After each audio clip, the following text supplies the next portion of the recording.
Après toutes ces années, le moment était venu de passer à autre chose.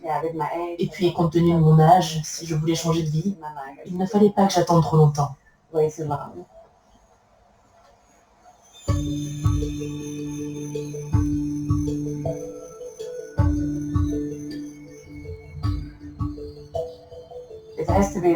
Évidemment, je voulais m'installer dans un pays où il y avait aussi des éléphants.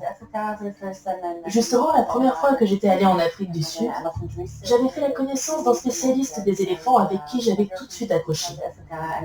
De plus, ma compagne est originaire de ce pays. Toutes les conditions étaient réunies. Alors j'ai pris ma décision.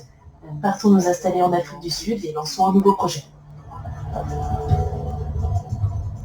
Mais la jeune femme s'est vite rendue compte que des différences culturelles fondamentales auraient une incidence sur son travail.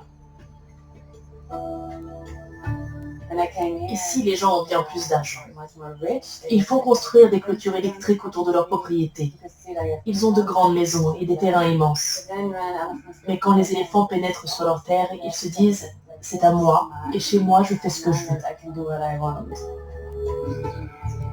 La première nuit, on a cherché un endroit sympa où dormir et on a... Que Dieu nous garde. Quand on retraversera les marécages, je balancerai la totalité de ces maudites cochonneries par-dessus bord. Qu'elles aillent pourrir au fond d'un marais, où personne n'ira les chercher.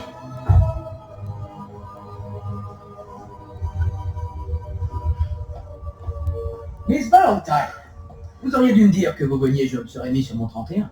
Bonjour, Herbert. Que faites-vous là, Natsworthy? Vous êtes de corvée d'entrailles? Non, puisque j'assiste Miss Valentine. Plus maintenant, vous avez été rétrogradé. Par qui? Par moi. Vous n'êtes qu'un larbin des ponts inférieurs, sans famille et sans perspective d'avenir. Si cet abri de dépeceur vous pique encore les meilleurs techs, vous retournerez récurer.